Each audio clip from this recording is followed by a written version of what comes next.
comment section. Yes.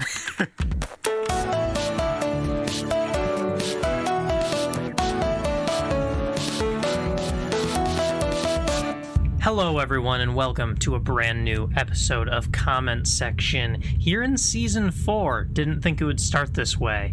We initially thought that we might have to put Comment Section in its own little subcategory, a sub-segment within our podcast, Unwanted Answers, but it turns out we had a lot more to talk about that's been going on in the entertainment world than we thought we would. So enjoy as we ramble and fall down that rabbit hole, as well as bring up some interesting quarantine entertainment news of what's been going on in the realm of Hollywood while it's been shut down, basically. But yeah, let's get into some of the news from what kind of is happening in Hollywood and entertainment. Been very few things, but there still are a few things happening in Hollywood. So who wants to go first for their comment section story? I just have one pretty short. There's not a lot to say about it, so you can do yours first. Okay, so I've been debating about what one to do. I have a few, but I know there's two of them that I've been looking forward to mentioning.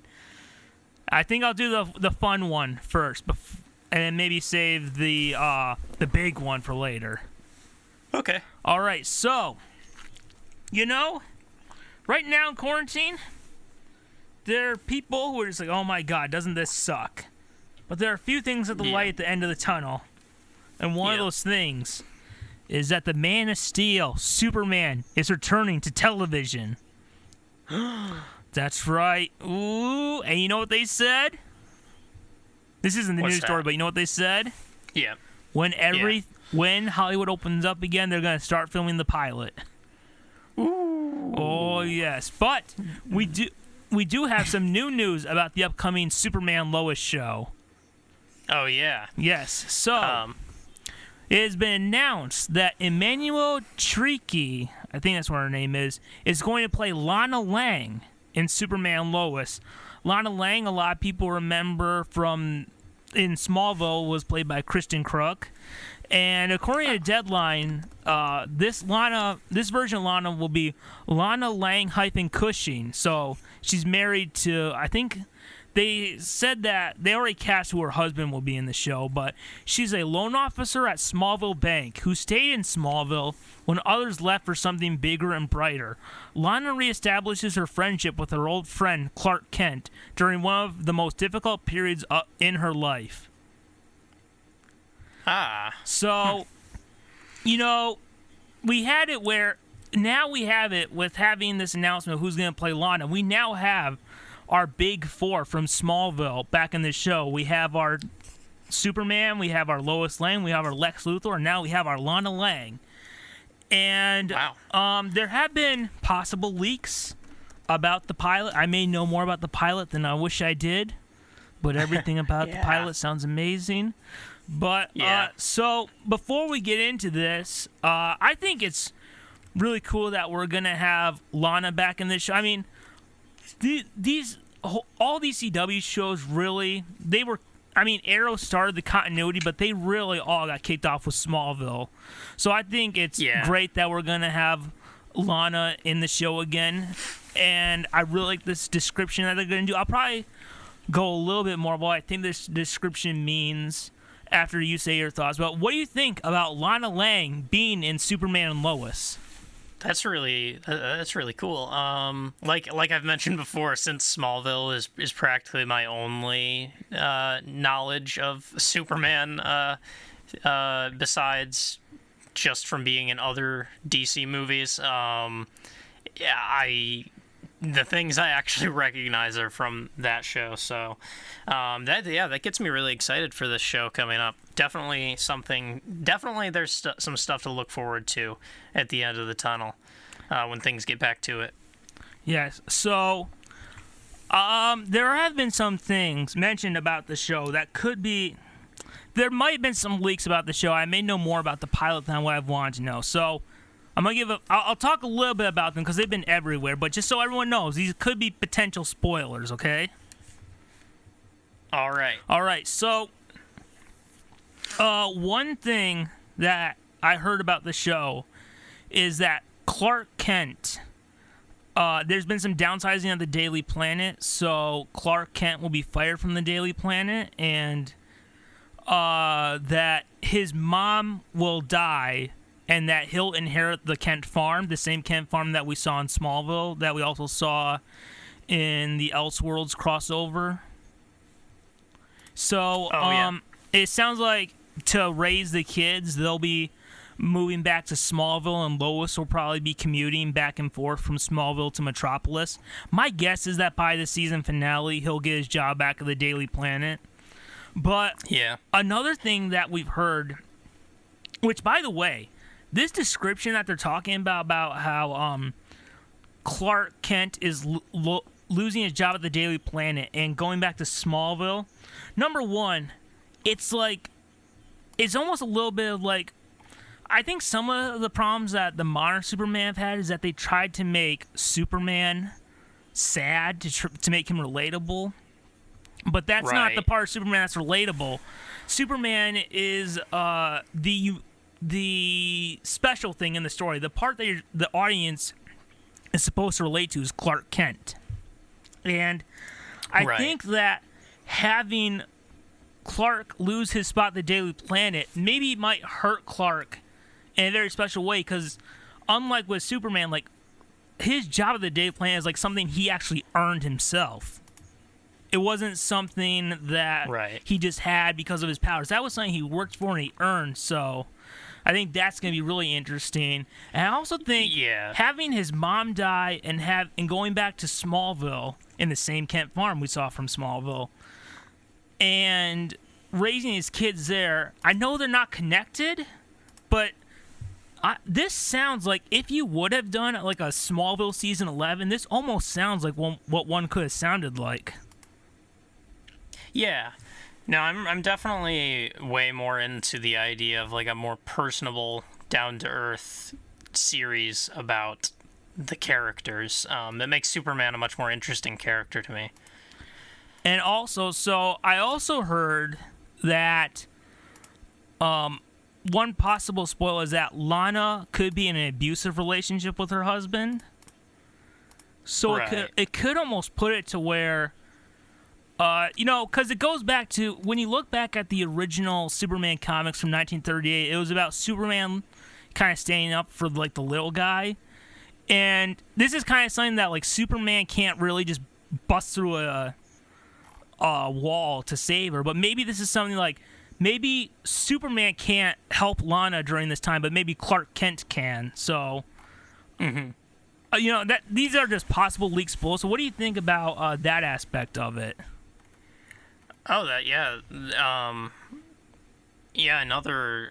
I think this seems like everything right in terms of, like, I mean, like, to me, something like Man of Steel is not at all really what I'm looking for with the character Superman. Not that I'm really an authority on that to begin with, but in terms of what's gonna get me to get on board and check out the show, these decisions are all in the right direction to me.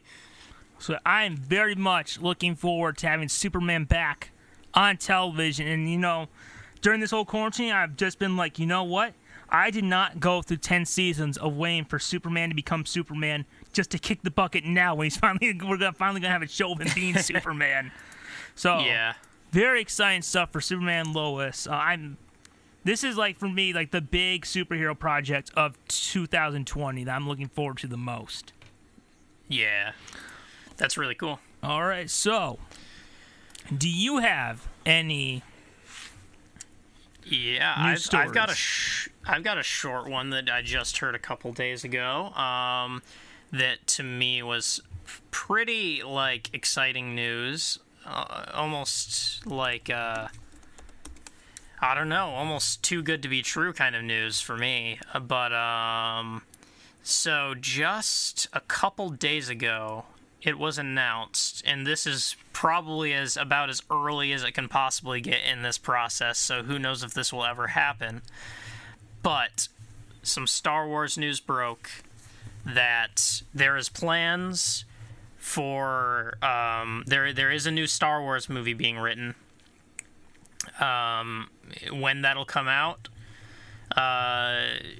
who knows, especially with this current slowdown, but in the early processes of being written is a new Star Wars movie separate from the Skywalker saga. So this might be one of the first forays outside of that saga that we might be seeing. And it is directed and co-written by Taika Waititi, directed and written by Taika Waititi, co-written with him by Christy Wilston Carnes. I actually had to check if this was like some kind of joke news at first, but yeah, one of my favorite directors probably. Apparently going to be directing and co-writing a Star Wars movie. It seems like an interesting choice. Like, it makes me like, are they really trying to go down the more I don't know, like, it's just like, in a way I'm worried that if it is gonna be sort of funnier, like Thor Ragnarok or something, since Taika Waititi is a comedy fan and likes to incorporate some comedy. I worry that might not be up Star Wars fans' alley, but we'll see. Maybe he'll surprise even the Star Wars fans. So, did you ever see did he direct an episode of The Mandalorian? Oh, right. He did, didn't he? Or I kind of I've forgotten that when I saw this news. Which episode was it?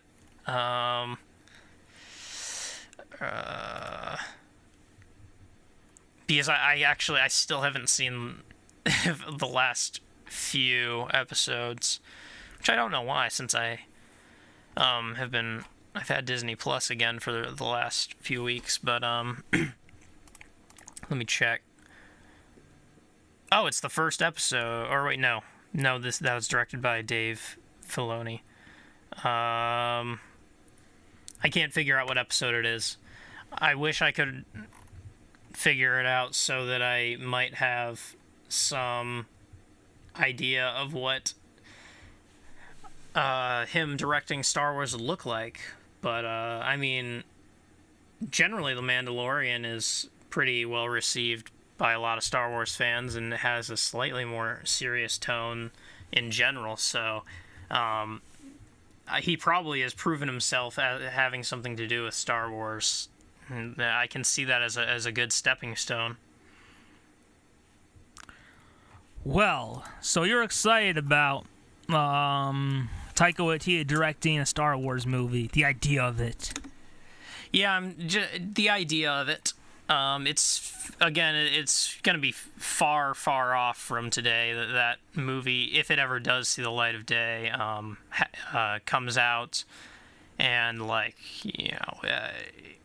but I'm excited. That's all. That to me, that's like as far as announcements for who is going to direct the next Star Wars movie, there aren't that many options that would get me more excited. And probably not that many. I mean, there aren't that many directors that I'm super familiar with, so that it is one I'm familiar with is good. Well, I hate to say this, but I am not excited about this.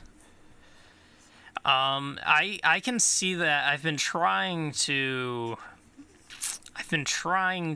sort of wrap my head around what this means, because it feels odd to me, I guess. It feels like an odd choice, but well, before we get into this, because I had a feeling you were going to bring this up, so I made a list of some reasons why I'm not excited about this. Yeah, I'd like to. I actually would like to hear this because I've been kind of perplexed as what to think about it. All I right. just know and that none of I'm them have excited anything to do with Taika Waititi. Yeah. All right. Number 1, it was announced Colin Trevorrow was directing Episode 9. Number 2, it was announced James Mangold was directing a Boba Fett movie that never got made. The director of Fantastic Four, the 2015 one, was going to direct a Star Wars movie that never happened. Where's that Rian Johnson trilogy? There's the Game of Thrones trilogy, the Game of Thrones creator trilogy that has never happened, has been canceled. And by the way, remember when it was announced there was going to be a Kevin Feige-produced Star Wars movie and how that never happened? It's just... Does the list go on? No, definitely. No, I mean, honestly, Lucasfilm is such a poorly handled studio. Yeah, I don't really get what all of the... Like, I think that's when I first saw this, I almost just kind of, like, shrugged it off, and then I kept going back and researching it to make sure, like, to see how real it was. Because, like, again, if it really did happen, I'm excited for that product, but, like... I guess it's starting to feel like announcements about Star Wars movies are all meaningless. Yeah, I don't think it will get this far, but I guarantee you if Thor 4 is less loved than Thor Ragnarok, I guarantee you within like a few days it will be, oh, we've split because Taika has a scheduling conflict. Yeah. Yeah, it's not gonna take much to get the cut for that. I mean, but, honestly, except for Mandalorian, it feels like there is no plan for this franchise after Rise of Skywalker. And even then, it doesn't feel like they had a plan for that trilogy. Yeah, I know. Like, I really, especially now, like, things are going to be halted for a little bit, if they do have anything at all in the works, but like I'm just trying to figure out, like, I feel like they really need to like regroup and like really come up with a plan. Like I don't know, like I mean, say what you do we say know what what you will Taika about Waititi's next project is? I was just looking for that. There is a let's see. Next. I'm under acting. Okay.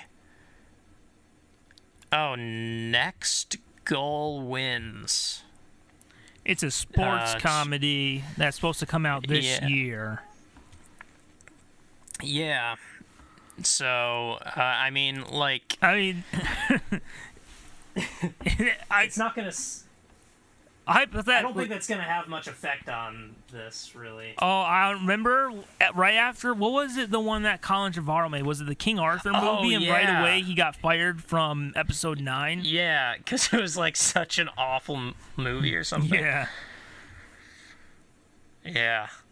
I mean, if it is, then sure. But I mean, did Colin Trevorrow even have that great? I mean, I don't want to just hate on someone for no reason, but did he even have that great of a track record? I mean, like, Thor Ragnarok was well received. Jojo Rabbit was nominated for a bunch of Oscars and won one.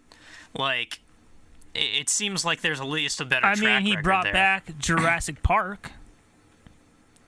Oh, Colin Trevorrow. Okay, you did Jurassic World. Yeah. Okay.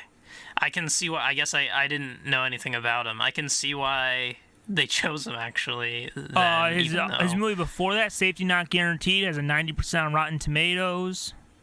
I think maybe the only news I heard about him was how awful that one movie was. Let's see. Oh, wait, was it The Book of Henry? Is that what did it? Yeah, that's it. That's it. Who did that King Arthur one, then? I don't know. There was someone who did one. I swear, I thought it was a Star Wars guy. King.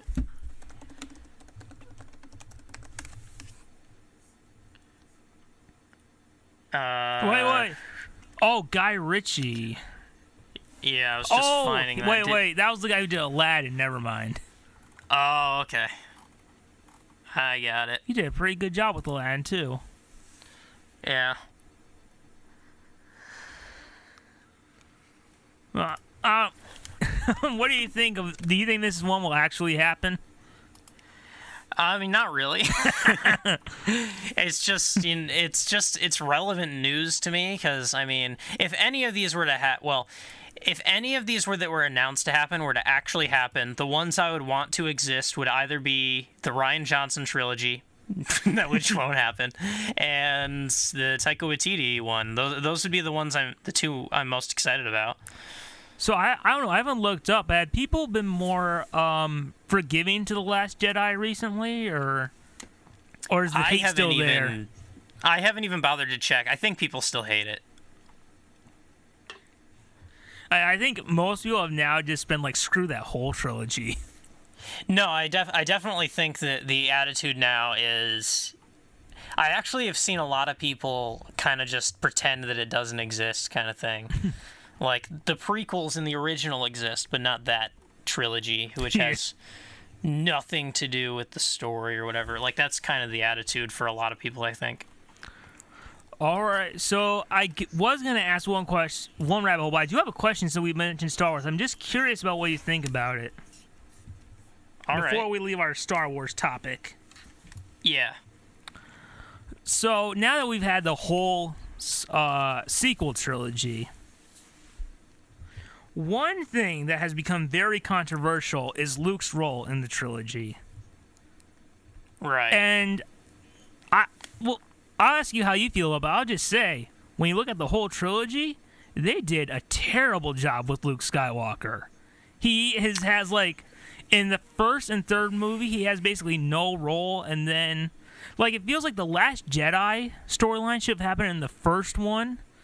And then we see him kind of have like an Obi-Wan throughout maybe he dies in the second movie, and then he has like more of a role in the third one. But I'm just like, man, if you were like excited for Luke Skywalker in the sequel trilogy, I just gotta say they dropped the ball on him. Out of all the original characters, they dropped the ball the most on Luke Skywalker.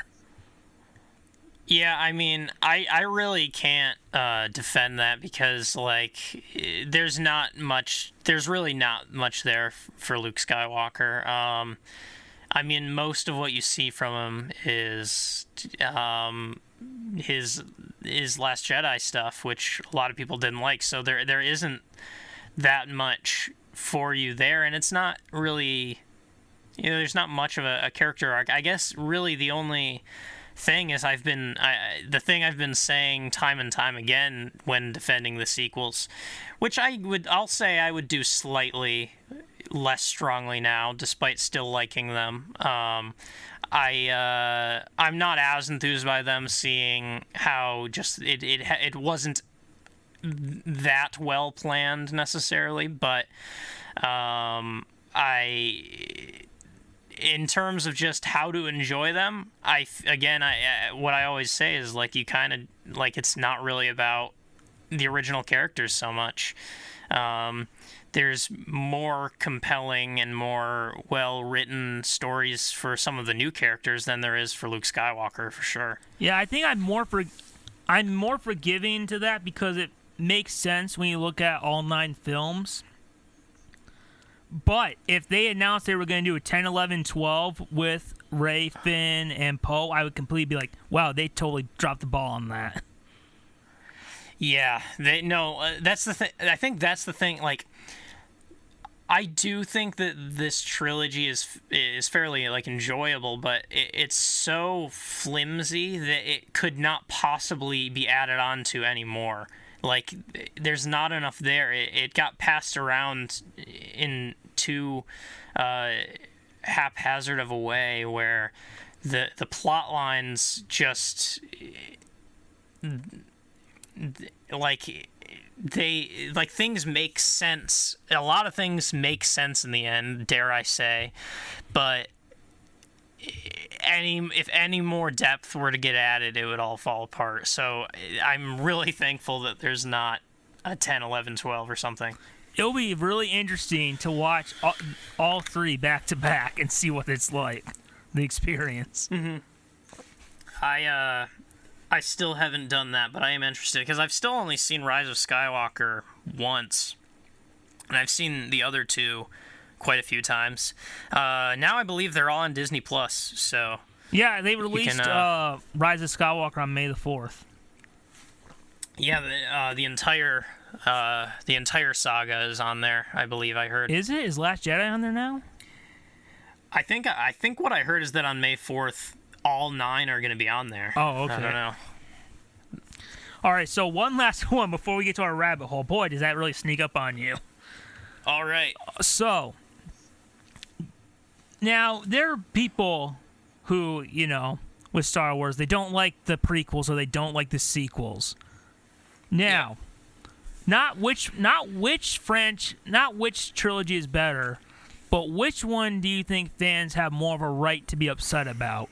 Should they with the prequels or the sequel trilogy? Because I'll just say this. I think that overall, I'd say the sequel trilogy is better, but I think you have a more of a right to be upset with the sequel trilogy because that's where the characters go. Because if you don't like the prequels, it really doesn't matter because you know what the end point is. Yeah. You get to something better versus if you don't like where it go. The sequel trilogy goes, you're like, wow, way to crap on everything, guys. Yeah, I know. And the interesting thing is, I think you're right. I think you're really right about that because, like, I really would defend that, like, in almost every single way that a movie could be, in whatever way a movie could be objectively good or bad, I think the sequel trilogy is better than the prequel trilogy. Like, I know, like, a lot of people are liking the prequels lately, but they're awfully made movies with terrible scripts. They're bad. Misa Jar Jar Binks. Anything that's bad about the sequels, the prequels is that bad or worse. Like, because if you're talking about how bad the storyline or how the plot is flimsy in the sequels, it's worse in the prequels. I believe that. But the thing, at the end of the day, I think you do have more of a right to be upset as a fan about the sequels, for the reason you said, but also, like, the prequels were made by the person who created it, and the sequels were made by the company going forward with a franchise that's popular to continue making money on it. So, like, there's more to be upset about there, really. All right, well, speaking of upset endings, so we get to our first rabbit hole. Absolutely. Because this really dives into that. All right, so... Yeah. We had that Parks and Rec thing happen, right? Mm-hmm. And you said you were nervous. And recently, there was the Arrow series finale, which we talked about, like, Arrow coming in, it's coming to an end. And, maybe I'll say it later, but I'll just say this. The Arrow series finale is the worst series finale I've ever seen. Oh, my God. It is a steaming pile of crap. Wow. And I hate to say this, you thought The Dark Knight Rises was bad? Oh my God. The Arrow finale. Wow, I can't wait to see this for episode 100. Oh, that could be episode 100, couldn't it? Oh, it's bad. I'm actually interested in that. Either just that being the only episode I've ever seen, or you show me the pilot and then that or something. Oh, double feature. Yeah. Oh, man. It's awful. Oh, my God. And, like, the last scene is so... You just want to bash your head against a wall because it's so bad. Yeah. Oh, but you know what? Overall, Season 8 was really good. Oh, yeah? It's just the last 3... Well, the third to last one is Crisis, and, screw that thing. But the last 2 episodes are the ones that suck. But oh, no. I mean, you watch episode 7 and you're like... I don't know, everything's pretty much wrapped up. Doesn't matter anymore. It feels done. Yeah. And also, I will say, I did enjoy, after watching that finale, being like, oh, wait, I still have 3 episodes I saved because I knew this would happen. Oh, yeah. All right, so now, speaking of worst finales, I want you to pick a show And I want you to think of the worst possible series finale or worst reunion type show that it could have. And I do have an example. That could exist. I do have an example. I want you to think of what's the worst possible thing. Yeah. All right, now I do have an example if you want me to go first.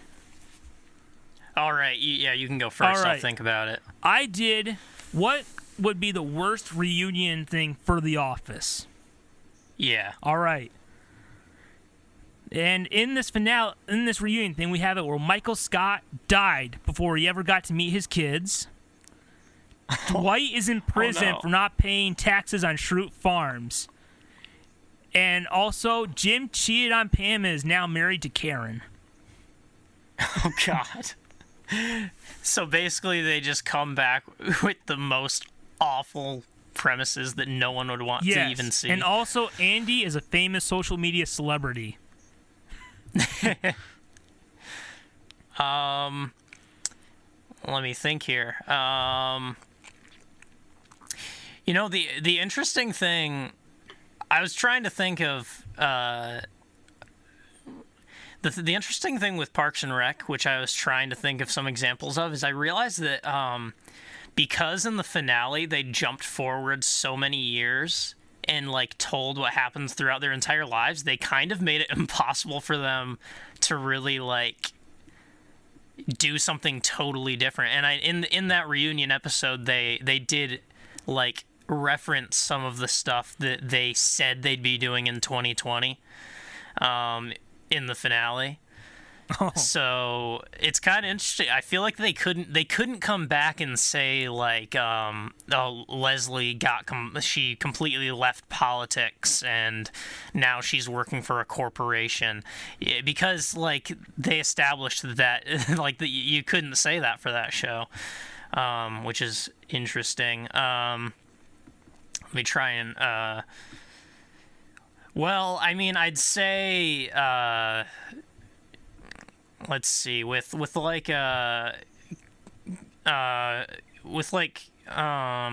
Community, you've already got season 4, which is that nightmare scenario there. But oh, you know, I think I just thought I was trying to think of something that like wasn't a comedy. It would be I'm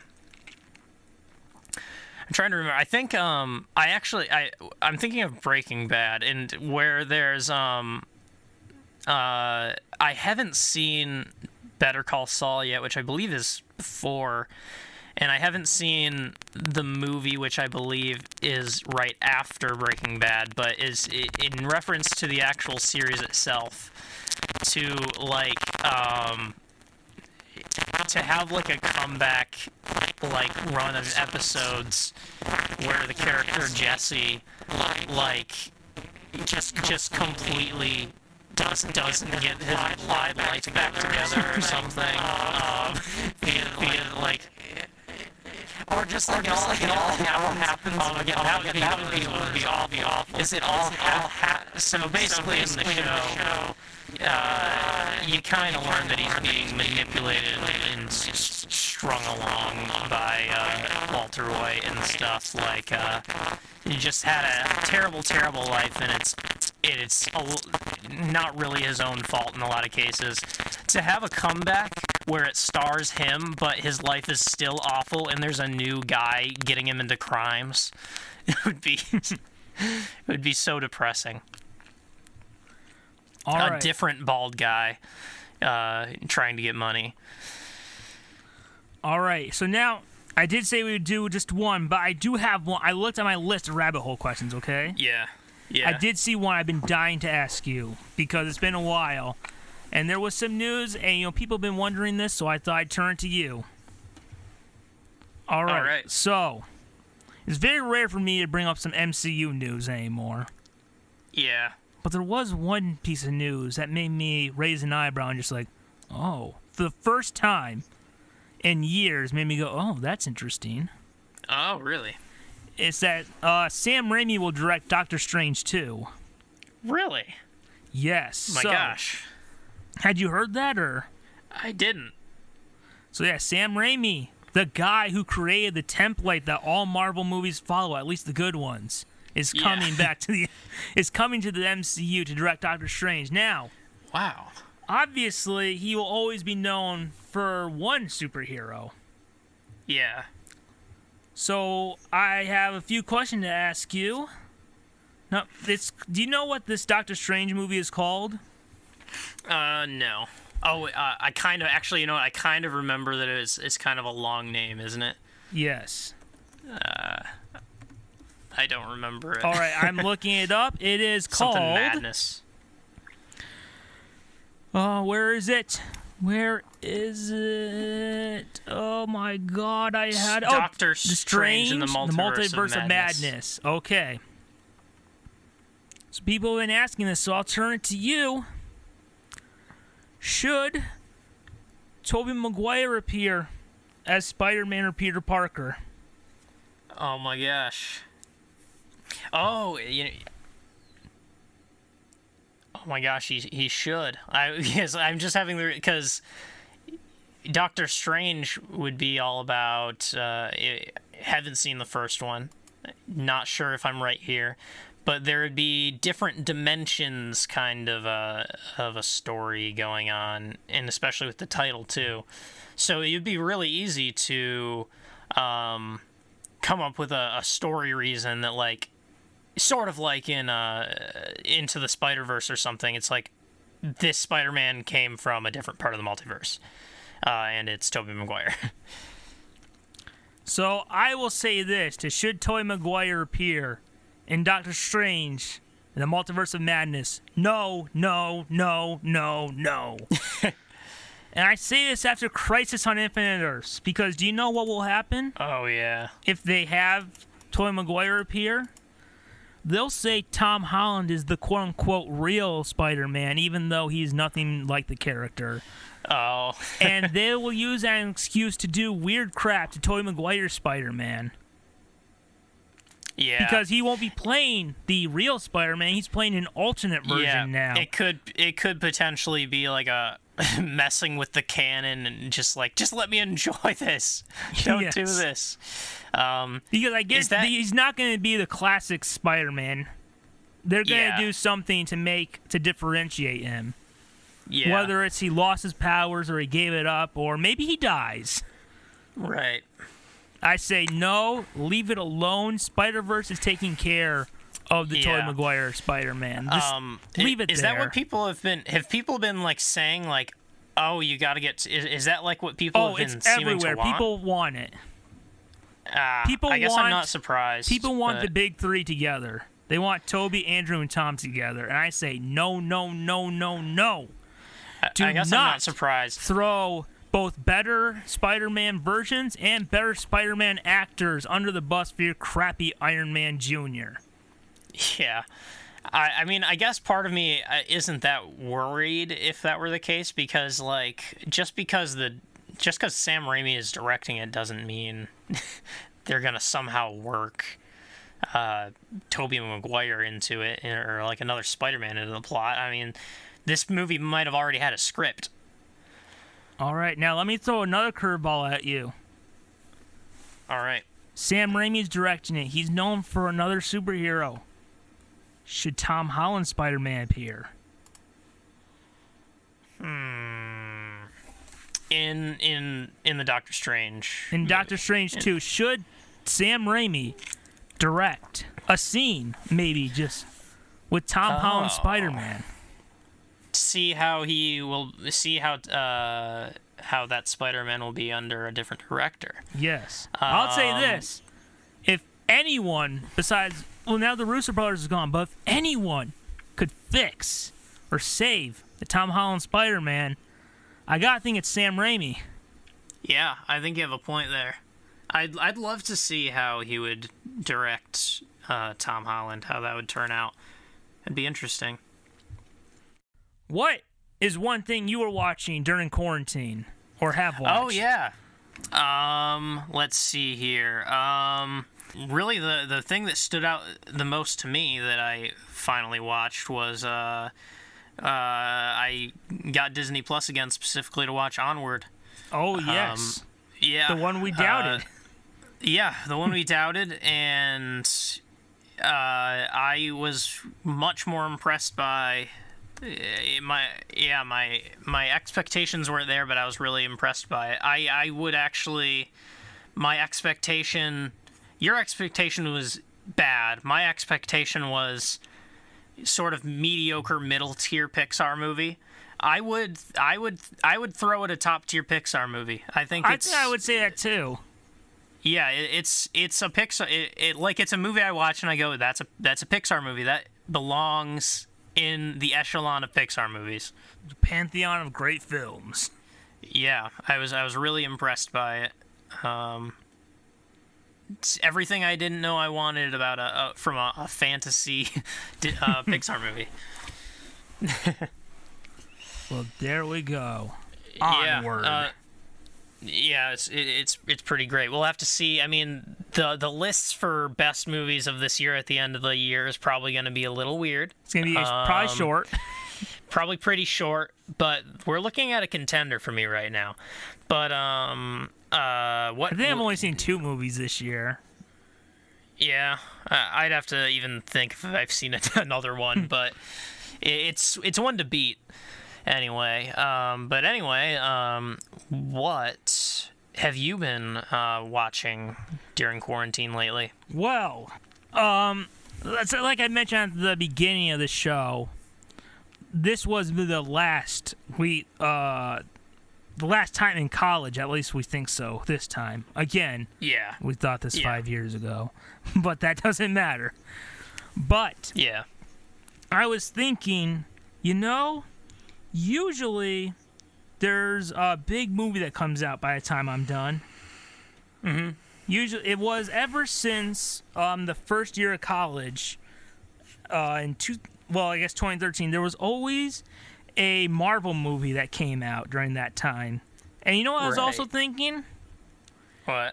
During our senior year of high school, there were 3 movies I was really looking forward to.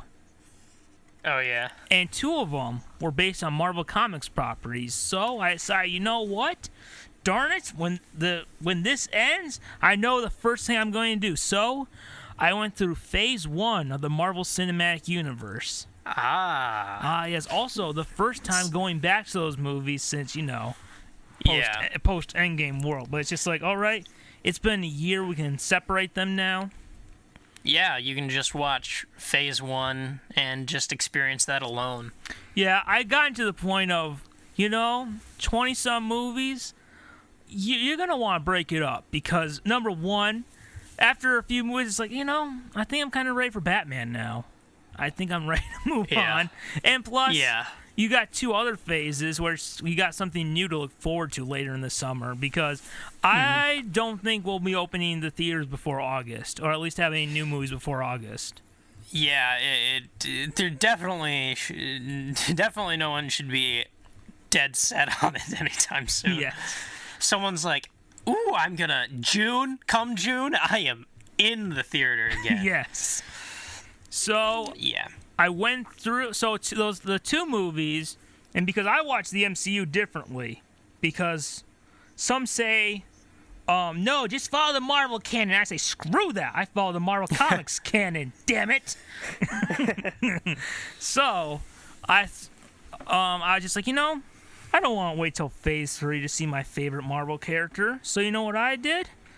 I always throw in the Amazing Spider-Man trilogy. Now, some people will say, wait, what? What do you mean the Amazing Spider-Man trilogy? Well, kids, that's what Spider-Verse makes it a trilogy.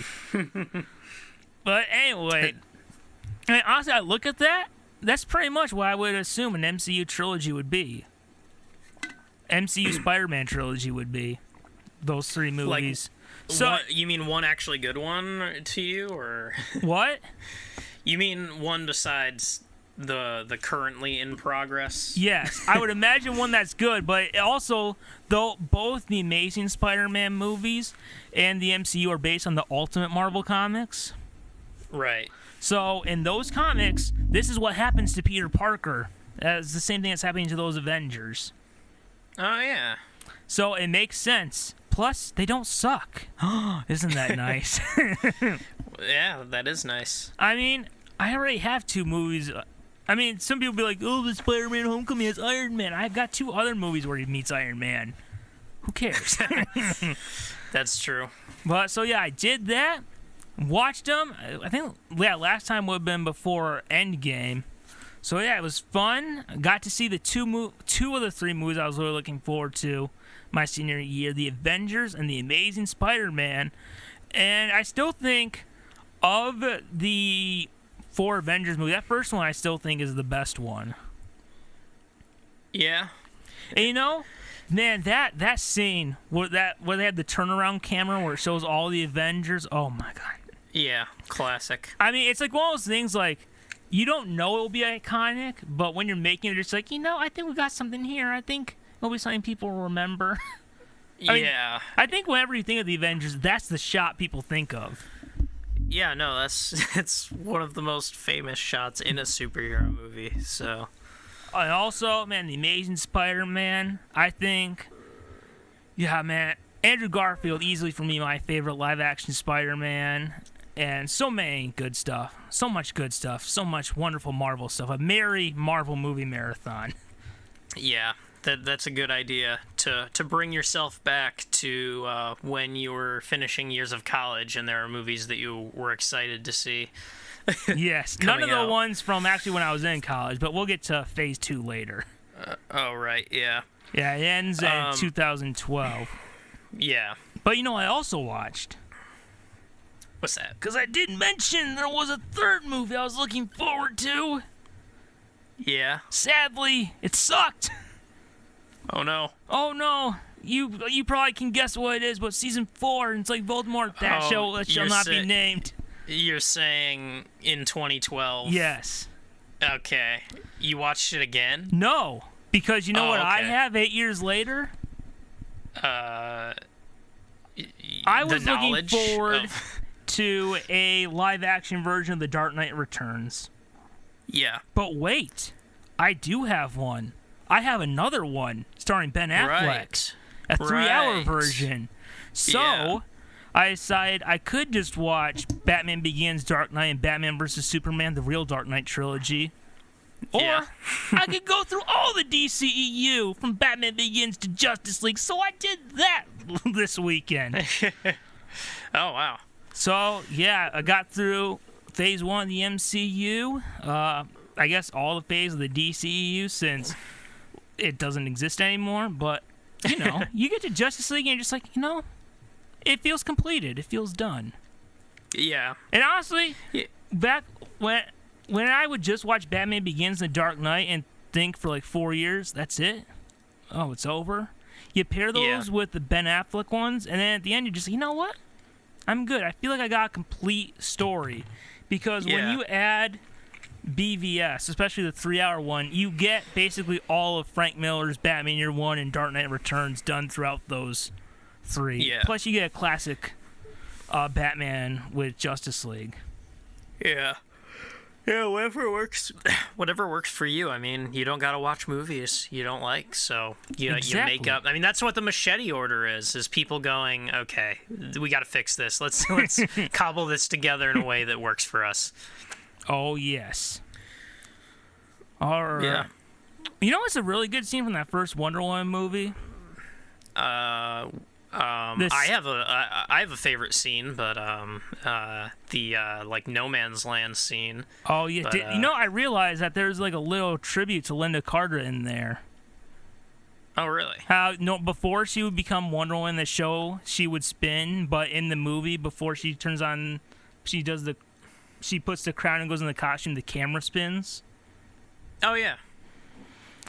But that scene where Diana kills the general, and she wonders why the soldiers are still fighting, and Steve Trevor talks about how it's not what people deserve and stuff like that. Oh, that's a good.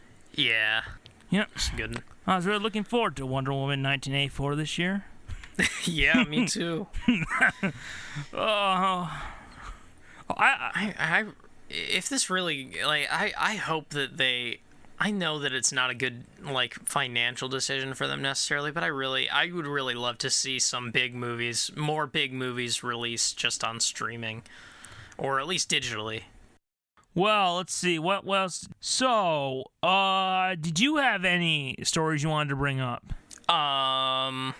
I actually, like, again, there isn't a Or was lot. the Star Wars one the only one? Yeah, that was the only one. There's not a ton going on, so that's all I really have on the table for me right now. But I'd like to hear more news that does happen to exist out in the world of entertainment. All right, I'll bring up another one, but this is a big one we should probably mention. Yeah, okay. Well, we talked about Trolls 2 was coming to theaters, but except it's not anymore. It moved to on demand, and apparently, they say they're very happy with how it's turned out. Oh. Even though when you look at the, according to Wikipedia, it made $2 million on a $100 million plus budget. So I don't know what that means. Oh. But have we talked about Trolls 2 since it went to digital? I don't know much about this movie at all. I just when I hear Trolls 2, I keep thinking of that movie Troll 2. You know that movie? The what? Troll 2 from 1990. Oh. I've seen clips of it. It's probably the next most famous bad movie after The Room. So every time I hear Trolls 2, yes. I just think, yeah. But no, I don't know much about this story or Trolls. What was it called? Trolls World Tour. Yeah. Has created a lot of problems for Universal. Yeah. Because they decided they were going to have it go straight to video on demand. Yeah. And what happened was, unlike other movie studios like Warner Bros. With the Scooby-Doo anime movie, yeah, Universal did not tell the theaters that they were going to put it on demand, even though the other studios do, so it was kind of going against their contract that they had. Oh. So they told them a half hour before the announcement. They did not talk with them. They did not give them very much of a heads up. Oh. And do you know what the theaters said? What? We will remember this. Oh, jeez. So Universal dug themselves into a bigger hole. They said they were very happy with Trolls 2's performance. Trolls World Tour. So you know what they said? What? They said that they were going to start thinking about having certain movies come out both in theaters and on digital on the same day. Oh. Now, for those of you who don't know, between studios and movie theaters, there's an agreement that there's going to be a 90-day break between at least 90 days between when a movie will go into a theater versus when it will come out on home video. Huh. So they decided to go against it. So AMC Theaters said, screw you, Universal. Don't expect any Universal movie to be in our theaters now. Huh. Jeez, this is... And Regal decided to join in on them. So right now, if they keep going through with this, if they decide that they're going to have it where a movie will go on digital, and if Universal tries to have it where a movie will be released digitally and theatrically on the same day, the two biggest movie theater chains will not be carrying the movie. Jeez. Wow, that is a really bitter corporation battle right there. And I gotta say, Universal did it to themselves. Yeah. They knew that that is not something that the theaters would want. They've had this agreement, 90 days. So now, what are Universal's upcoming movies that are in jeopardy now? I think the thing I was confused at first about is doesn't it seem like from reading it seems like it was more. Am I right that it seems like it was more like Universal said they were going to look into releasing it the same day more often in the future, but that statement is kind of what caused these theaters to respond and say, like, hey, if you do that, we don't have to play your movies. Yeah, that was the beginning of it, and then this other statement is what really did it. Okay, yeah. Because at first I was confused, like, I mean, no one's going to go to the movie theater. Can you blame them for releasing it? But now I understand that it was sort of more like we might just do this forever.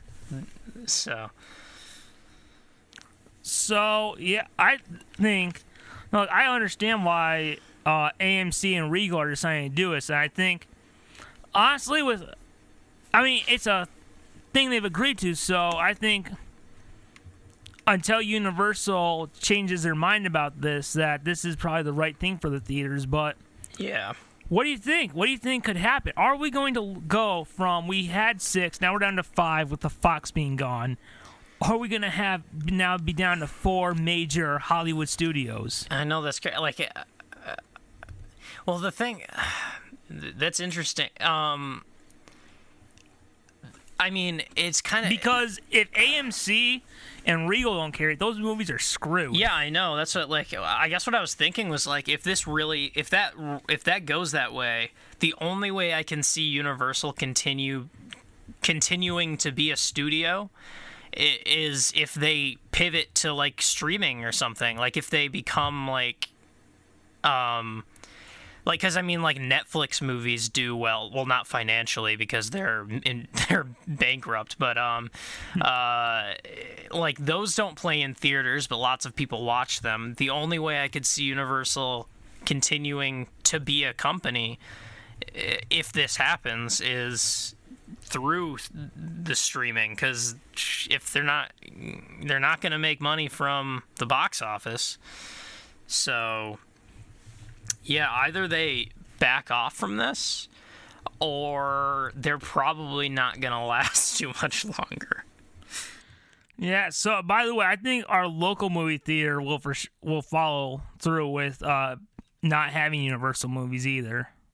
So what do you think will happen? Do you think that Universal will try to make up with the studios at all?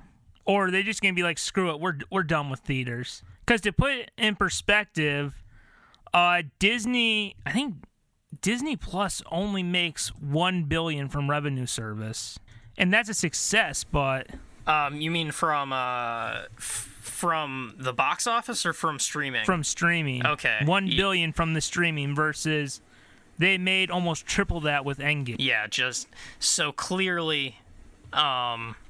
Theaters are where they make their money. I guess I don't know what they will do. I don't know anything about Universal as a company and what they would do, but I feel like the smart thing to do business wise would be to back down and say like, okay, no, we'll follow the rules, and we won't release streaming on the same day. But if they don't, and it continues in this direction, I think they'll have to pivot to streaming.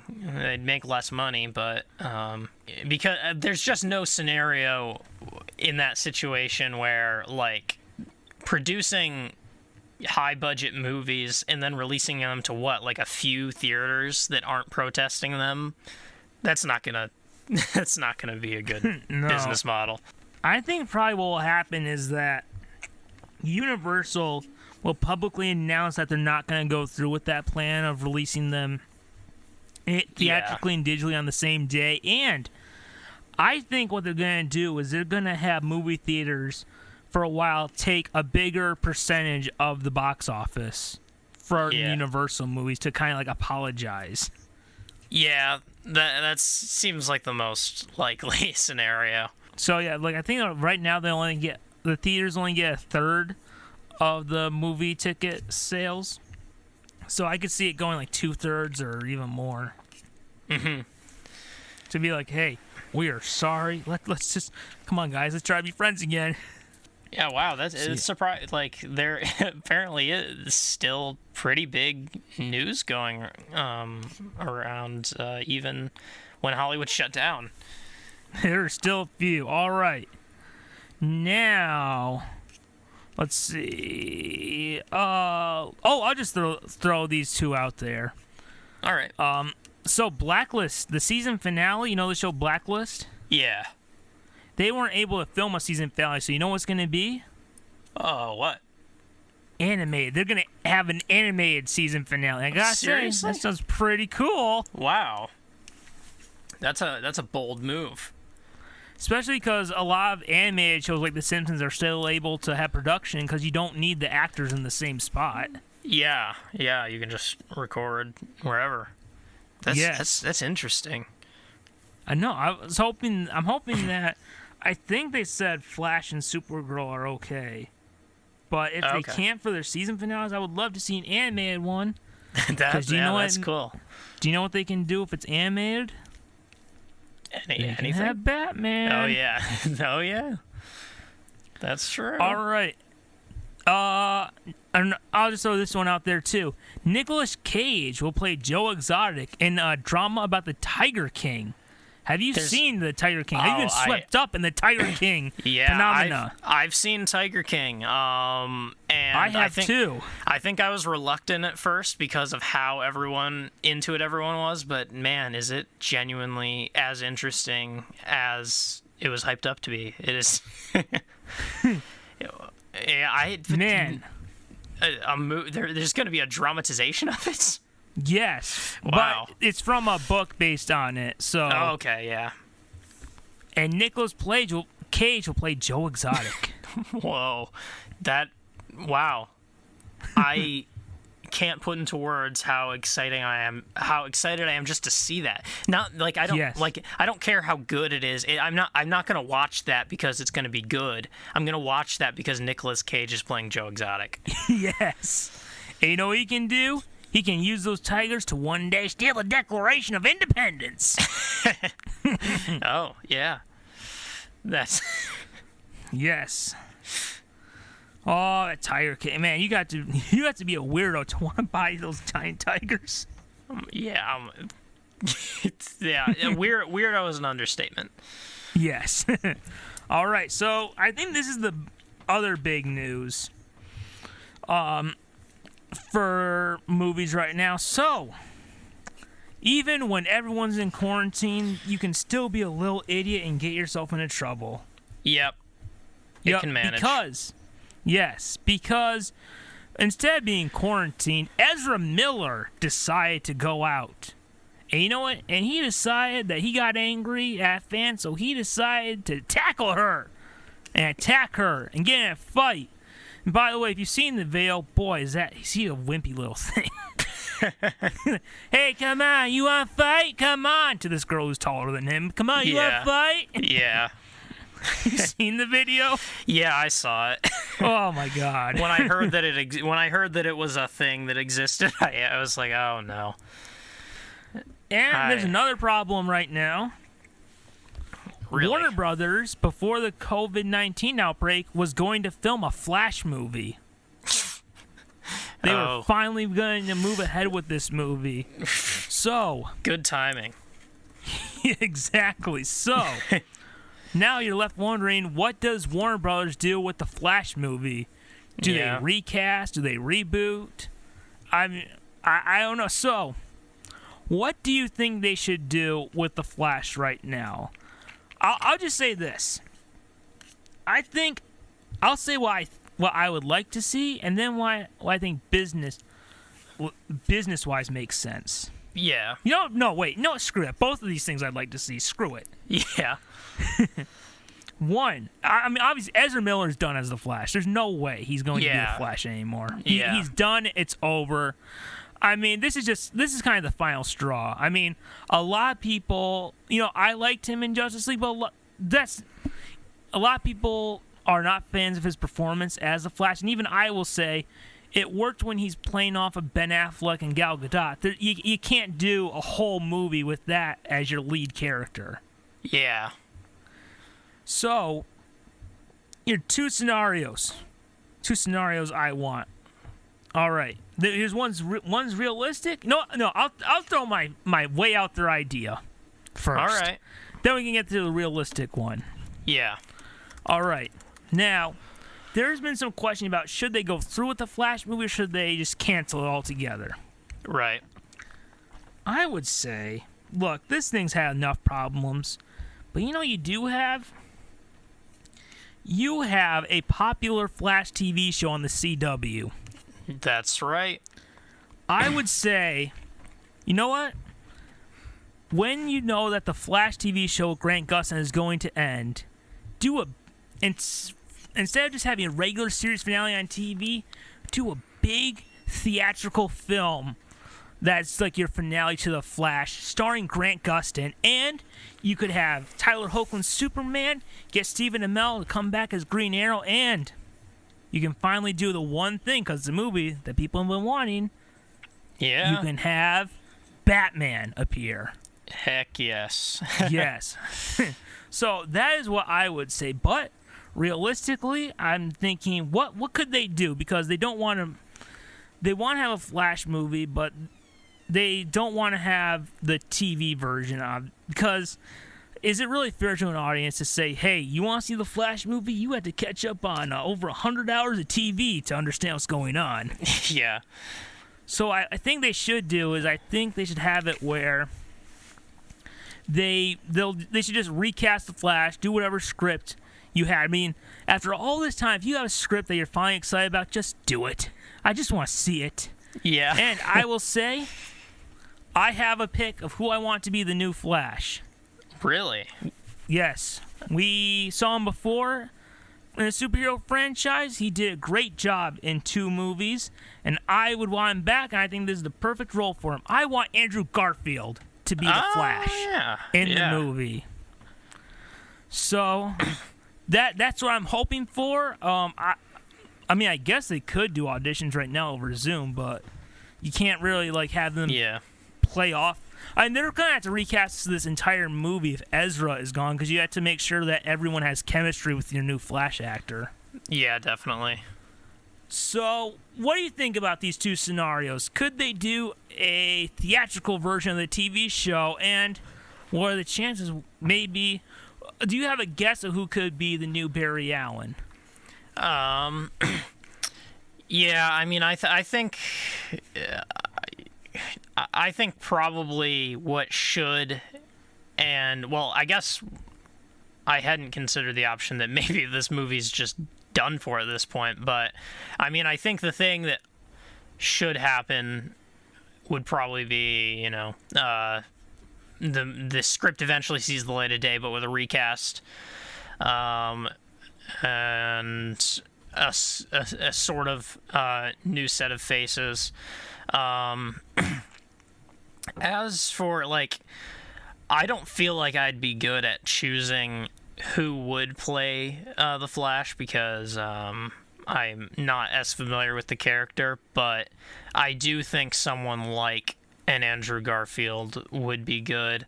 Yeah, it would be interesting. As for the first scenario, the impossible I think, one. Yeah, that to me seems like the more interesting scenario. Even like you already know that is a completely successful working version of the Flash. It would give it like a good movie counterpart to go with the show. And I don't know, it'd be interesting, I think, to have it be like a standalone, or not completely standalone, but like sort of maybe slightly standalone from the series, so that, like you said, someone can watch it without having watched the entire series beforehand, and it kind of serves as a companion piece to the show. I think that's the smart thing that would make it a better movie, or a better experience overall. But I wouldn't mind at all seeing just a totally recasted Flash movie eventually see the light of day. No matter who is playing the Flash, minus Ezra Miller. Yes. like I'd be happy seeing a well-casted Flash, because like, I mean, this is especially one I don't necessarily know that anyone's gonna be that beat up over this. Not to like, I mean, at the end of the day, I don't think anyone was like. I don't know if anyone was like. I mean, like, again, I thought that in Justice League he was fine as Flash and everything, but was anyone like, I'm not gonna watch the Flash if it's not him? Like, I think you'd have more people excited if it was Grant Gustin from the TV show in the movie. Yeah, exactly, and that's why that would be a decision that would turn out better. I mean, yeah. Grant Gustin, John Wesley Shipp from the '90s show are, I mean, yeah, they're much better at playing the Flash than Ezra Miller was. Yeah. So yeah, so I'm hoping that they'll get an actor who can do both the comedy and the drama of it. Yeah. So yeah, all right. So let us get to some rabbit hole, shall we? All right, let's. All right. Now, we talked about the MCU Spider-Man a bunch. We have. And you were not a big fan of Spider-Man Far From Home. You could say that. You know, I read online, people talked about how much they hate that movie. Oh, people hate it? Oh. Yeah, like, generally it sounds like people are just like, oh, I hate this movie. Even though a few months ago they were whining and complaining, no, keep Spider-Man in the MCU. Yeah. But whatever. So, I have this question to ask you. So what? Before I ask, what do you feel about this MCU Spider-Man right now? Maybe not to like describe all what you saw from Far From Home, but how do you feel about him right now? Are you looking forward to what could happen with this character now in a post Far From Home world, or are you just kind of like, I'm kind of over this version? I think I'm kind of over this version. I really don't know what they could do in a third movie that would, like,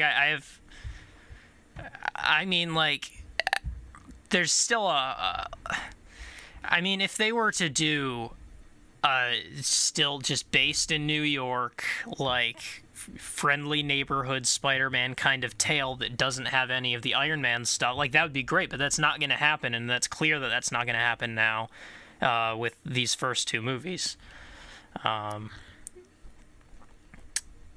And like, I don't know, like, I guess I had a hope in Homecoming, which at least Homecoming had quite a bit of, like, I mean, a lot of it took place on a vacation, not in that neighborhood, but it still had some like saving the local area, at least, like saving his hometown. The first half hour. Yeah. So it still had some moments that kind of feel like, you know, Spider-Man just being a kid dealing with his, like, but I'm just not as enthused about the over integration into the MCU where it just becomes a story about post Endgame stuff. I don't know, but in general, I feel like not necessarily because of anything they did, like, or it's not necessarily the same as you, where it's like they made too many bad movies and now you don't care anymore. But I'm finding myself just not care that much anymore in general. Maybe it's just it felt like Infinity War and Endgame were like a cap off, and now I just don't feel like getting invested at all. But I don't know. I guess since the one thing I've seen now since Endgame was Far From Home, and it was not great to me. It leaves me unexcited about really much of it. Like, I guess it really doesn't leave me at the edge of my seat for anything that's coming up, although I know that there are some things coming up that I might enjoy. But I'm really not, like, I'm really not I'm not looking forward to anything. I don't have my hopes up for anything in particular in the future. I've just kind of left the MCU on the back burner at this point. So I wouldn't go so far as to say I'm just done seeing any of them, because like there are a couple in that huge list of things coming up that seem interesting that I would see, but I'm not thinking like I can't wait for that to come out. Like I'm not thinking about it really. So yeah, that's kind of where I'm at now. All right, now we have it where it looks like Sony is going to try to have it that their Venom universe, which I think it has an official name now. Oh, really? Let's see. It is... Oh, Sony Pictures Universe of Marvel Characters. That's a mouthful, but... Yeah. Sounds like they're trying to have it be where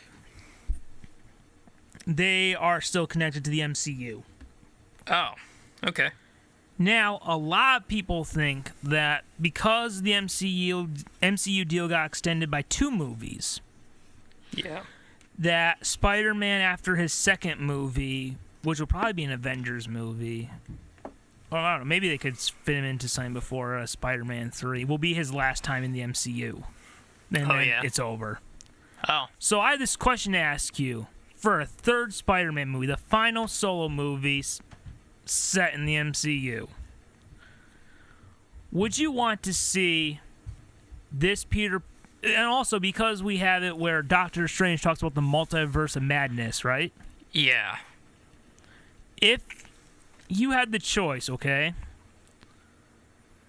If they had it when the third movie, they decide they're going to kill off the Tom Holland Peter Parker, but they'll show that in the Venom universe, there is a different Spider-Man Peter Parker played by Tom Holland. If they basically said, we're killing off this MCU version and we're going to completely start over, but with Tom Holland, would you want kind of like a bit of a clean slate, or would you want to continue with what they've established already with Tom Holland? They'll both be played by Tom Holland, but would you want this MCU version to be killed off and they kind of just start over without Spider-Man living in an Avengers world, or... Oh, yeah, I think I definitely want Spider-Man killed off of Avengers world. I mean, there would at least be another chance, and, like, who knows if those would even be good, but there would at least be a chance that I would get what I think I was hoping for the second one, which was a more grounded Spider-Man movie. So the chance of that is better than the 0% chance of that. I basically think there's no chance that Spider-Man in the MCU is going to be anything. For the foreseeable future, I don't think Spider-Man in the MCU is going to be anything other than the kid with sort of an Iron Man suit with spider powers. So anything to kind of give another fresh look at it would be good to me. All right, now, same scenario. They'll kill off the Tom Holland Spider-Man in the MCU, but in the Venom universe, they'll have a completely new Spider-Man with a new actor. What are you choosing? Just completely reboot it. It's nothing like the MCU version. It's just we're completely starting over. Batman Begins it. We're just starting over from scratch. Well, I mean, I know that most people would probably feel fatigue from the perception that there's been so many Spider-Men coming along, but I would... We just did have a new Spider-Man, Peter Parker, in Spider-Verse that people really liked. Yeah, so I would hope that people are receptive to... I mean, I like seeing new versions. I like things that aren't attached necessarily to the canon of other things. I don't need everything to be a universe. So in general, I would lean more towards starting fresh with something. All right. Do you think... So, have you like seen a lot of like other people's reaction to Far From Home? Because I think you'd have more people. I think people, if they were to restart now, would be more willing to accept it versus maybe other times. Like if they were to restart Spider-Man now, they'd be like, okay, let's get this thing back on track. Yeah. Honestly, I think the MCU is doing more damage to the character than what people thought it would. Yeah. I just think, I guess what it feels like to me is at a certain point, like, it feels like it has more to do with every other character except for Spider-Man sometimes.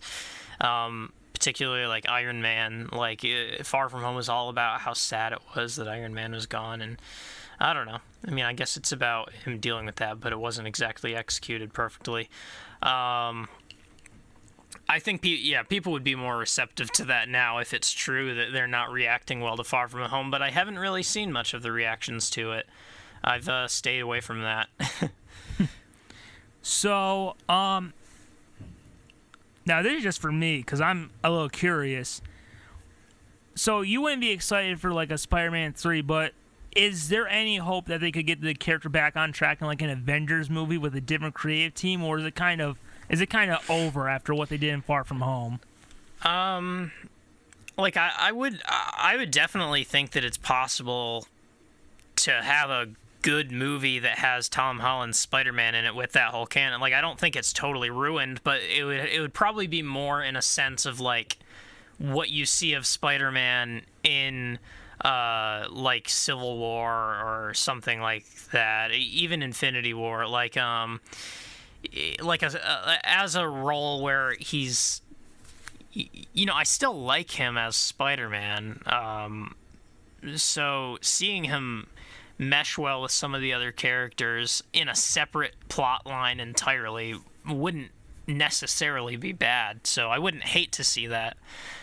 But I mostly just don't have that much hope for the third one being anything I'll be interested in. Do you think do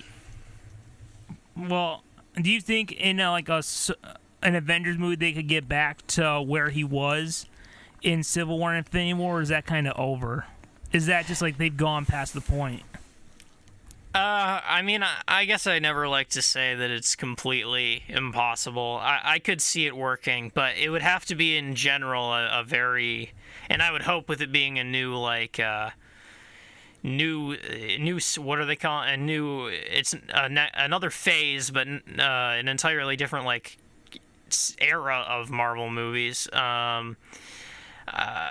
I suppose there's more of an excuse to do a more grounded, like, certainly still dramatic. Like, I mean, doing something like the first Avengers movie, but it also has Spider-Man in it, I think would potentially be great. I don't think that the character is ruined. I just don't like where they're going with the solo movies necessarily. Are you a little worried that what they do? Because, Spider-Verse had a lot of influence from the Sam Raimi Spider-Man. Yeah. Do you get a little worried that what they're doing with the MCU Spider-Man could leak into future versions like a Spider-Verse? Or do you think that in time the MCU Spider-Man will kind of be, at least in the solo movies, will kind of be forgotten about, or people will want to forget about? I mean, I have a hard time imagining it really being that influential, especially those particular parts of a broader cinematic universe. But it's hard to tell what time will tell in a way. But I don't see any like major seepage into other Spider-Man movies in the near future. I mean, I think we're probably pretty safe for like the next Spider-Verse movie or something.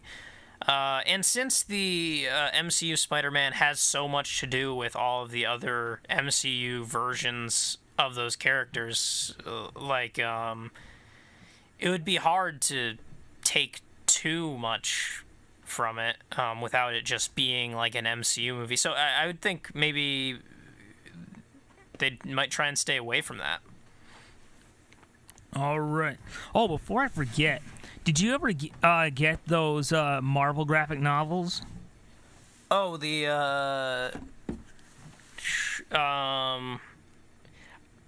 like the digital ones? Yeah.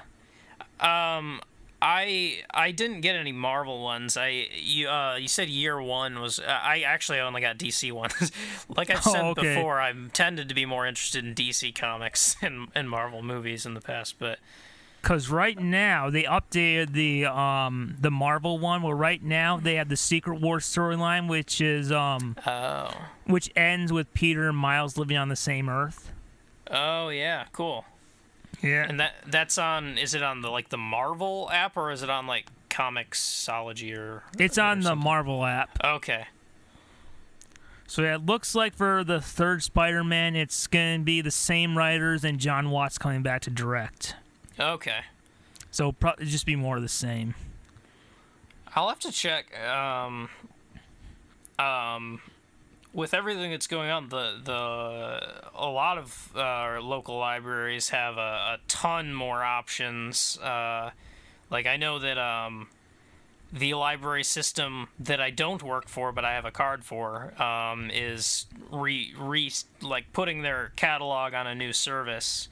Onto Libby, I think, and Overdrive. So there might be a whole lot of more comics options coming onto there to just check out digitally from the library, which is cool to see.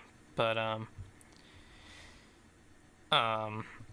yeah, I haven't been I haven't gotten used to reading from a digital device too much yet, but I've always preferred it with comics than regular books because the pictures look more vivid and it's easier. But so yeah, I'll have to check those out soon. Oh, do you know what they also put up for free? What? The graphic novel of the first 10 Spider-Mans. Oh, really? I got it. Oh yeah. Well, I just not too long ago read all that again, so I won't need that. But I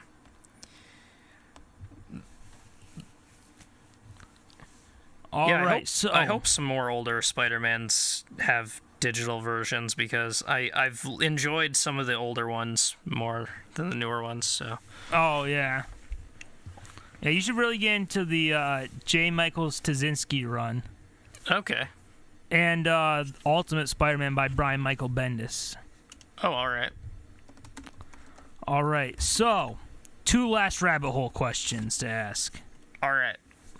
Are there 2 separate versions of a franchise that you personally say, screw it, I consider it canon? Well, did you want me to give my 2 examples first? I might need an example. I'm not positive I understand the question, but yeah. So I have 2. One is that I personally consider to be canon are the first 2 Nolan Batman movies and the Ben Affleck Batman. I see. So you just fuse them together. Yeah, because they're both based on Frank Miller's Batman, and I almost say it's almost like if they had done the first 2 Harry Potter books as movies, and then they decide they were going to do the 5th book, and they said no, they're not canon, but they're based on the sequels. How can they not be? Yeah. Or it's a little bit like if they said Lord of the Rings and the Hobbit trilogy, they're separate things, but they're based on the same thing. Why not put them together? And honestly, for me, if you watch them together, it makes it feel complete. Like you have all of the Frank Miller era Batman captured in those 2. Versus, if you just watch Batman Begins and Dark Knight, it's fun, but you're just like, that's it? And also, it kind of feels like it leads. You can see after the events of Dark Knight 20 years later, how that Batman will become the Ben Affleck Batman. Yeah. And the other one I personally do is I consider the Sam Raimi Spider-Man canon with the Spider-Verse. I mean, there's only one inconsistency of the web shooters, but for me, it's just like you can feel it. And then also having those together, it feels complete. Yeah. You're not just like, crap, where was that Spider-Man 4 we were promised? It's just, it feels nice. It's tied up in a way. Like, I would love a Spider-Verse 2, but I don't really need it. It feels complete. It feels done. You can kind of turn that into your own personal canon. I've been like, there's probably not that many examples for me, especially like recent ones, but I suppose, I mean, I haven't seen it since I was a kid, but one thing that I do, I should really rewatch it again for the first time in probably like 15 years or something, but the original run of Star Wars Clone Wars, the 2D animated one. Wasn't that made by the guy who created Dexter's Laboratory? I was just looking at Genndy Tartakovsky.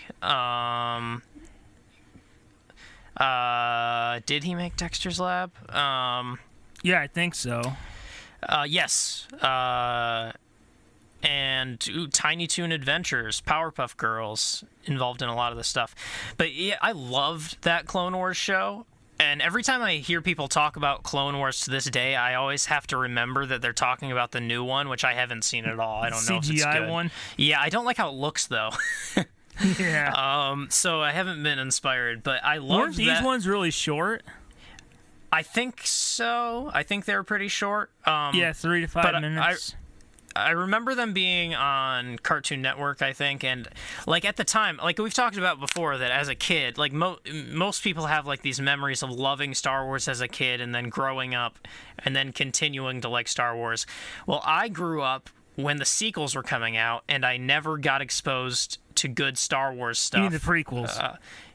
Yeah, the prequels. No, I'm not like 9 years old, growing up with the sequels. No, because I thought that, like, in particular, the name Clone Wars makes you think of Attack of the Clones, and I thought that movie was probably pretty boring as a kid, and didn't get any. Oh, it's boring now still. It is. 18 years later. But I don't know how that 2003 version holds up, but I kind of almost like to just imagine that, like, that's the prequels. Like, like I don't need to really any of the prequels except for the Clone Wars TV series. Oh yeah, they said in Lucasfilm announced in 2012 that it was not canon anymore. Yeah, that's what because basically I think nothing but the saga and like the anthology movies are canon, I think, and I guess maybe The Mandalorian and yeah, but pretty much anything before that point that wasn't one of the main movies, I think, is technically not canon now. Which is why I say that. All right, so I guess last one is when you think of live-action versions of Batman, maybe what is the one that you think of immediately? Which one do you think is the most definitive, and which one do you think feels the most complete? When you think of Batman, what's a live-action Batman? What is the one you think of? Well, I mean, I think the one that I think of immediately and the one I think is necessarily the most complete might be different, because the one I think of immediately is Christian Bale, because that's just the ones I've watched the most and was into at a pivotal time in my life. But if I were to say, do you mean like the most complete canon or the most complete like person playing Batman, like a single person? No, like which one do you feel like told the whole story? Because then like covered the most ground. Well, then I'd probably say the 489 to the 90s ones. All right, so do you think there could be another version of Batman coming up that could tell like as much or more of a more complete story of Batman, or do you think it's kind of those were kind of the complete that those are the closest we'll get to like a full like they covered everything? I think they could definitely get closer to like covering everything. Like, I mean, when you ask that question, I had trouble even thinking of any live action like or movie Batman storyline that I really feel is flawless or has like it tells the story perfectly. So I think that it's challenging, but I think that there's still opportunity to do that. I think that for me, like the one that I think did like covered the most ground was the 1987 to 1997 series.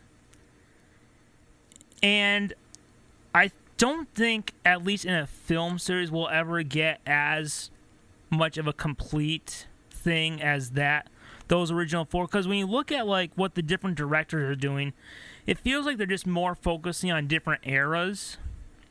Yeah. Like, and it feels like they're just mostly focused on trilogies now. So, yeah. Like, this Matt Reeves Batman, it sounds like he's going to cover like the younger Batman, the Long Halloween, Jeff Loeb era. Yeah. And I don't think we're going to move past that. I think they're just going to focus on that era. And when that's it, a new director will focus on a different era, but it will be a different series. Yeah. So I think I think that the only version to cover as much ground as those movies was the Gotham TV show. Yeah, I was kind of thinking I think that'll probably be the last one where you can be, if you have a checklist, like everything got covered in that one. Yeah, I was kind of thinking that for an everything got covered checklist, the only thing that I think could really do it is a Batman TV show. And the closest thing, well, it is a Batman TV show, but Gotham is the closest thing, but even that is like not necessarily what you think of when you think of Batman. But like a more comic-based Batman TV show would be the only way to really achieve that, I think. All right. Oh, when we're done with this last question, remind me. I should maybe talk about. I have now seen 2 episodes of the Ian Glenn Bruce Wayne from Titans. Oh, really? Yes. So when you think of Spider-Man, live-action Spider-Man, what one do you think covered the most? Well, in that live-action Spider-Man, probably Sam Raimi Spider-Man. So, do you think there will be another one that will cover as much ground as that one did, or is it just, there won't be another one that covers as much as that one?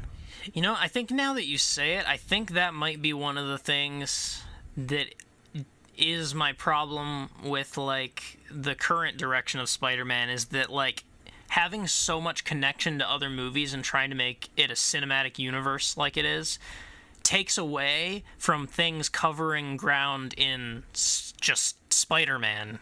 Oh, yeah. It makes it so you have to connect all these. I think that in a world where people want comic book movies to be part of a larger universe, and it's less likely that we will see literally just a Spider-Man trilogy without any other superheroes, I think that until we live in a world again where that could happen, where just a trilogy of Spider-Man movies that don't contain any other Marvel superheroes, until that, I don't think we will see something like as complete. Again, TV shows are the best way to cover all the ground, so that would be the other option. But yeah, I think it's kind of the same thing. Like when you look at the ones that happened after the Sam Raimi Spider-Man, the Andrew Garfield ones were covering more like the high school Ultimate Spider-Man era, and like he had Gwen and stuff like that. And when you look at the Russo brothers Spider-Man, it's more him with the Avengers. And when you look at Spider-Verse, it's more about an older Peter Parker and his marriage issues and stuff like that, and the whole mentoring Miles Morales thing. So, yeah, I almost feel like at the first time they bring a character to the screen, they're trying to make it as definitive as possible. And then afterwards, it's kind of, they just focus on different eras because they already did the definitive one. Yeah. That's kind of what I'm thinking. So I just thought of this. All right. We live in a world right now where, right now, superhero franchise being connected is the big thing. Mm-hmm. All right. After the MCU Phase 4, will there be a Marvel Cinematic Universe, or will they just kind of abandon it and they'll just finish out like Black Panther and Doctor Strange in their own standalone things? I think after Phase 4, that's it. Yeah, I just don't think the interest is there anymore. Like, it's over, I don't think so and either. honestly, you're kind of overstaying your welcome after Endgame. Yeah, I think so too. I think the Endgame probably felt like an ending for a lot of people, and I think it does depend on how these next movies do a little bit, the reception to them. Does any enthusiasm come back as these movies start to happen? But I think that it's going to be hard to get that. Like, you're going to have to really deliver to get that enthusiasm back. So more than likely, I certainly don't think we're going to see, years from now, there's another Infinity War Endgame type of dramatic ending to the next era of Marvel movie. Like, I don't think that can happen again. Do you think after Endgame they should have kept going with the MCU, or should they just have taken a break for 5 years and just start over now that they have X-Men, Fantastic Four, and could do Spider-Man from the beginning? Honestly, I think they should have taken a break and just started over. Because the more stuff they put out, like with now that they're going to TV, the more everything's going to be weighed down by continuity. And kids born today, I hate to say, are not going to go back and watch the first Iron Man because it's too old. Yeah. No, that's... I guess at least... Maybe if they stuck around to finish some of the threads, like, I mean, there are certainly some stories not yet completely, like, I mean, I definitely think that there being another Thor, there being another Guardians of the Galaxy, some of these, in the Black Widow movie, like, it makes sense, but, to start an entire another arc that spans several years, and for that to also tie into the broader story is a bit too much. Like, it's already amazing that people have latched onto such a broad, interconnected story as it is. Like, you're already asking a lot of people, so to ask even more and for there to start to be a generational issue is not going to work out. So, here's my last, I guess, rabbit hole. Man, did we fall down that thing fast. Yeah, we did. All right. For the MCU... No, I don't mean to keep on bashing on it, because I was a fan, and I'm just curious about what we think will happen, because I would love to see it come back. Yeah. Do you think it will have a proper finale, or will it just stop when all is said and done? I mean, if it were, I don't really think. For the same reason as I said, I don't think that an Infinity War Endgame sort of situation can happen again. I don't think that there's a way for there to be much of a proper finale. I don't know how they would get to that. What if Unless they did a get the finale where they enthusiasm. did bring back everyone? Ah. Maybe through Doctor Strange, he brings back alternate versions of Iron Man and Cap and Hulk. Well, And I just think like everyone. I think that's the way. Maybe That's the everyone way- versus Doctor Doom. If the enthusiasm truly is gone and they can recognize that, then I think that is the way to have one last hurrah and be like, oh, you're not interested? Well, remember how excited you were when you saw those Infinity War trailers and stuff? Well, it's happening again, and then it's over. Like, I don't know. That I think that would work. Do you think Chris Evans and Robert Downey Jr. will come back? Maybe, if it was really sold as a one last hurrah kind of thing. The grand finale? Maybe if it was smaller parts. I don't know. I mean, just imagine you'd only need Chris Evans for one scene to where Doctor Strange brings either fixes Cap or brings an alternate version where he can just, instead of just whispering, Avengers Assemble, he holds up his shield and cries out, Avengers Assemble! Yeah.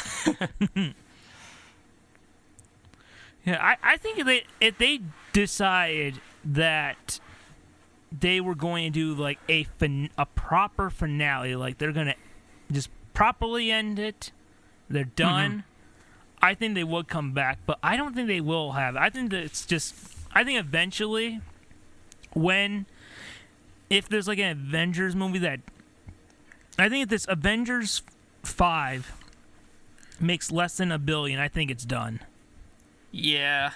I think we're probably just going to see movies come out here and there, maybe less frequently until people start to forget and it just whimpers out of existence. Did I tell you that I watched a few episodes of Titans? Which I have to say, I watched season 1 and it's actually very good. Oh, that's good to hear.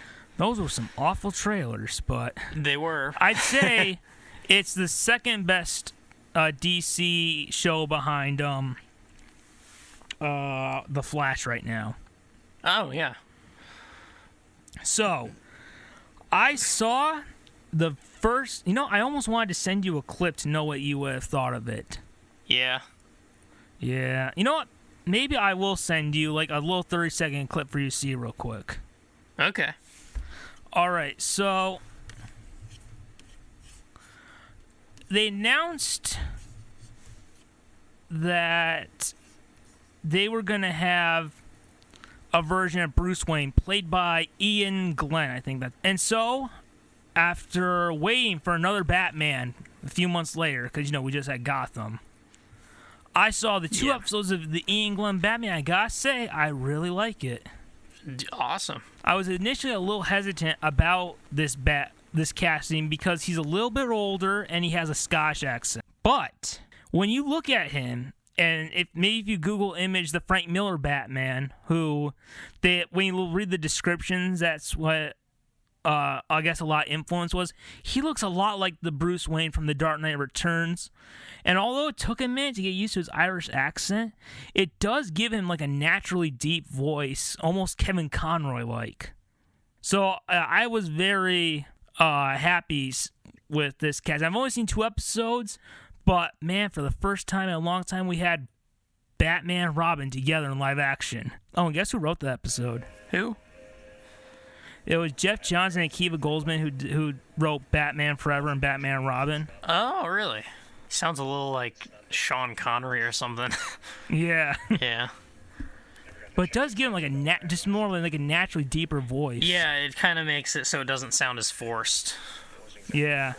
So the whole season was about season 1 was about Dick kind of not wanting to turn into Batman. This is kind of where they see each other again for the first time. So now you've only seen a little bit, but what did you think about this new television version of Batman? Wow. I'm pretty impressed by it, even though I saw only a little bit. definitely comes across very well like a sort of old. I mean, it's supposed to be sort of an older Bruce Wayne. Yeah. Yeah, that's a pretty good performance as an older Bruce Wayne. I also like how, unlike, in the movies, we're going back to a younger Batman. On TV, we have like a more experienced Batman who has had 2 Robins, and they say Batgirl might appear in Titans season 3. So yeah, there we go. And also, another news: this Bruce Wayne's coming back for season 3 Titans. Oh yeah, so that's exciting. Yeah, I've only seen I know he's in 5 episodes of season 2. I've seen his first 2, and I know he's in the finale. And there's one episode called Bruce Wayne, which I'm assuming he's in. Otherwise, why call the episode that? Yeah. But there's one, when I get through season 2, there's one episode I don't know where he'll pop up. Yeah. But I'm looking forward to it. In a way, it's like we got Gotham season 6. All right. So thank you for listening to Comment Section. That's all we have for today. And would you please continue falling down that rabbit hole?